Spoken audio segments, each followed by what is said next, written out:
Hey guys, this is your host Thomas Tyree here from On the Hot Podcast. Today, this will be the Combat Series episode number 115 for you guys today. We're going to kick things off with this week's episode discussing the news, the biggest news that is transpired in the sport of boxing, with the new fight announcement, an exhibition fight between Jake Paul and Gervonta Davis. Now, the news broke last week that sent the boxing world in a whirlwind when the news was announced that Jake Paul will be fighting Gervonta Davis in an exhibition fight that will take place November 14th in Atlanta, Georgia, and will be streaming all over the globe on Netflix. So that fight will be streamed, no pay-per-view needed for that big event between Jake Paul and Gervonta Davis. Now, let's get to the business side of it. My thoughts on Jake Paul versus Gervonta Davis officially being announced.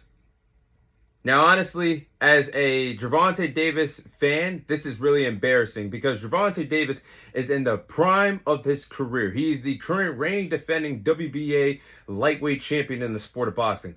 You don't do a move like this in the prime of your career. An exhibition like this, a circus event against a fighter like Jake Paul, this is something that you do in the twilight years of your boxing career. For example, this is what Floyd did when he entertained one of the biggest and hottest names in the UFC at the time in Conor McGregor. He did a professional fight with him at the back end of his career. Gervonta Davis is still in his 30s. What are we doing entertaining a big money fight against Jake Paul? Someone that is nearly 100 pounds bigger than you. From what I understand, Gervonta Davis, when you fought Ryan Garcia, even though it was the same playing field, you put a rehydration and catch weight clause against Ryan Garcia because he was bigger than you. But you're going up that do an exhibition with Jake Paul, who is a heavyweight. So I don't understand. There's so many more big legacy fights for Gervonta Davis and big money fights. A rematch with Lamar Roach, a big fight, a unification title fight against Shakur Stevenson. There's still Devin Haney, Teofimo Lopez. If you're not willing to fight these guys at 140, 147, Devin and Teo, but you're willing to do an exhibition against Jake Paul, that shows me that Gervonta Davis is officially waving the white flag towards retirement. He is no longer focused in the sport. There is no logical answer to change my mind about that, because what Gervonta Davis should have did was a Lamar Roach rematch, clearly, because at the end of the day, this is what these all-time greats have done in the past. A controversial fight, they go to the rematch and prove why they're the better fighter. Maybe they just had a bad night in the office. Look at Floyd's done it several times in his career.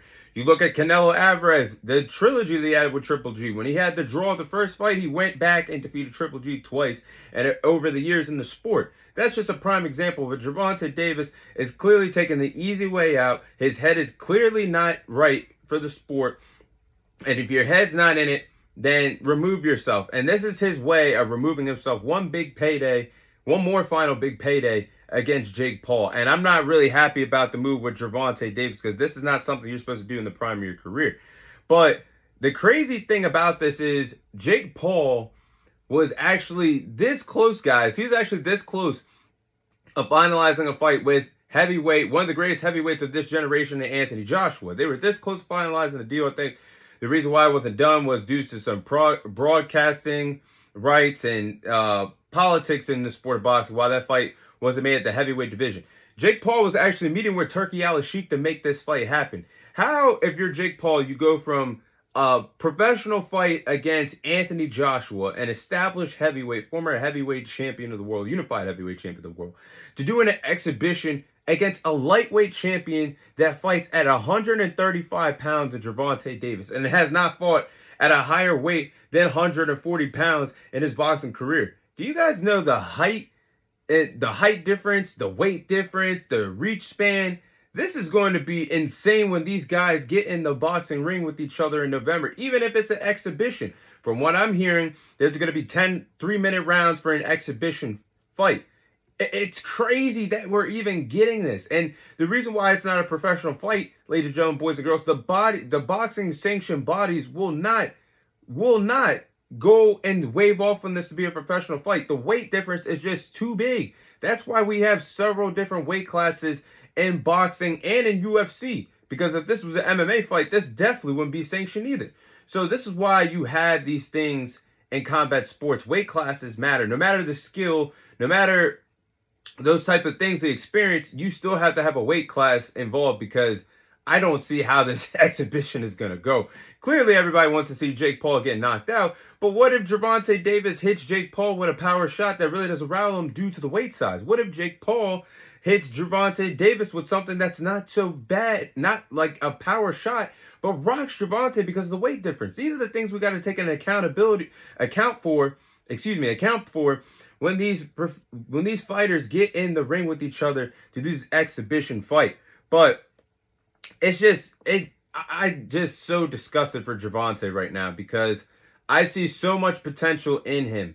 This is a fighter that has all the skills, has all the talent in the world, has the work ethic to be the number one ranked fighter in the world, pound for pound.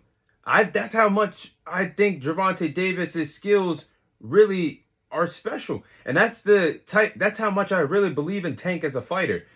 And he can, honestly, I think Tank has the ability to take over three divisions if he wanted to. 130, 135, and 140. I think he could easily take over all three of those divisions with some hiccups in between. But that's how talented Tank is. But now that in the prime of your career, you're a world champion, you're stooping this low to do an exhibition with Jake Paul instead of doing the big legacy fights that would have got you some big paydays, because we know Turkey Al-Sheikh wanted to make Gervonta Davis versus Shakur Stevenson. He was very desperate to make that fight happen. Now, and I know the world would have easily ate that up if we got a Gervonta Davis versus Lamont Roach rematch by the end of 2025. But now it's disappointing. And I think the WBA needs to step in here and strip Gervonta Davis of the WBA lightweight title, because he was actually ordered to rematch Lamont Roach in that rematch. Remember, guys, Lamont Roach still is the WBA super featherweight champion right now in the sport of boxing, 130-pound champion. And the WBA actually demanded that rematch for Tank to fight Lamont Roach based on how close that first fight was, ending in a draw. So, overall, I think they should strip Gervonta Davis, and I'll get into the reason or who should fight for that vacant title later on in the episode. But yeah, Tank needs to be stripped of that WBA title because he has two mandatories waiting for him to fight him next for that WBA title, that being Floyd Schofield and Lamont Roach. So overall, it seems like this was the overall plan for Gervonta Davis to fight Jake Paul, an exhibition by the end of the year all along. If you guys remember Fight Night in March, when Tank fought Lamont Roach on PBC, that pay-per-view event, Tank said at the press conference after the fight concluded that there was somebody in his locker room that paid him a visit that he was going to call out if he was successful against Lamont Roach after the fight. And it was not Shakur Stevenson, even though Shakur was in the crowd. All along, it was going to be Jake Paul. And it's crazy to think that this was the overall plan that we are still getting by the end of 2025. But I got to give Jake Paul his credit. Now, if you guys have been following since day one, 2021, I was a big supporter of Jake Paul. But as things materialize, as I've seen him not taking the sport as serious, him going after wash MMA fighters, going after boxers that are in the end of their careers, and I'm seeing the way he's sandbagging the sport, but still getting these big paydays. At the end of the day, he is a smart businessman, because if you look at how Jake came in the sport, and 2018 to now, I mean, he's made these big events happen. He is really the workhorse for big women boxing events happening right now. Yeah, we all know Turkey Al-Sheikh doesn't do business with women's boxing, but Jake Paul is like the Turkey Al-Sheikh to women's boxing. He made the trilogies happen between Amanda Serrano and Katie Taylor happen 3 times, thanks to Eddie Hearns as well. But he helped that happen. He signed Alicia Baumgartner. He has helped women's boxing grow to a higher pedestal, and especially having that Katie Taylor and Amanda Serrano card that was an all-women's boxing event just a month ago in the sport of boxing. So he's done those wonders, and he'll be the only person that's ever put on a pair of gloves to say, whether the age or not, that he's been in the ring with some all-time great knockout artists, and Mike Tyson and Gervonta Davis, sharing a ring with them. That is actually insane.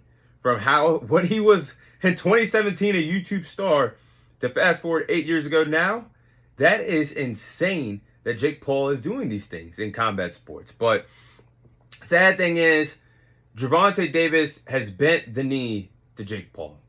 And what I mean by bent the knee is you're doing business with somebody you shouldn't.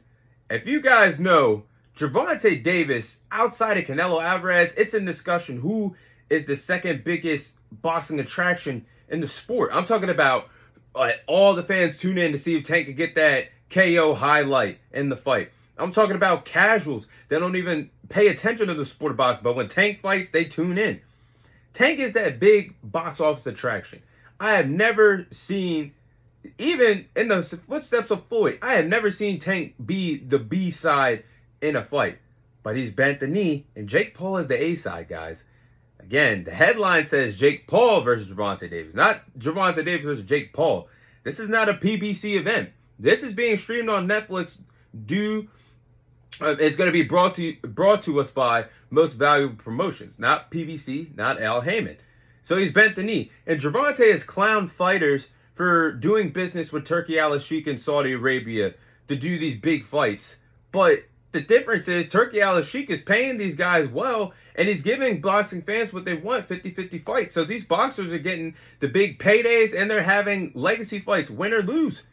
Gervonta Davis is bending the knee to a Jake Paul, someone who's not really viewed in the public's eyes as a professional boxer, because his true test, when he had the same playing field as somebody, same weight, in the at same age range, he lost against Tommy Fury. When was the last time you seen Jake Paul fight somebody close in size and in age in a boxing ring after Tommy Fury? You just haven't seen it. So I just see this as a way that Gervonta Davis is signaling the white flag to retirement. If this is not his final fight, then I'm happy. But give us the big fights that we're looking for. But I think this could be the end for Tank. I can't remember a time where a boxer in the prime of their career stooped this low to do a big money exhibition like this. I don't think we have ever seen it. But I will say here, as a Tank fan, I'm happy that he's getting a big bag. He's probably going to get paid 40 to 50 million or even more for this fight. But this event will do big numbers on Netflix. Of course, I'll watch, and the world will watch to see what will really happen. I think this fight, or this exhibition between Jake Paul and Gervonta Davis, actually does bigger numbers than Canelo Alvarez and Terrence Crawford, the big fight that we're going to see in 2 to 3 weeks, which is crazy because that's the biggest fight in boxing this year. But as a boxing fan, I think this is really silly behavior by Gervonta Davis. As a Tank Davis fan, I'm happy for him getting his bag, but this is not something that we can be proud of being a Gervonta Davis fan. I know his fan base could be a little toxic. Oh, he's getting the big bet. Guys, he's not even giving us a penny, a nickel, or a dime of his bread. So why are we going to congratulate what a grown man is doing? And why are we pocket checking him? As a boxing fan, we can't be happy about this. This exhibition should not be happening. But those are my thoughts on the Jake Paul versus Gervonta Davis exhibition fight officially being announced.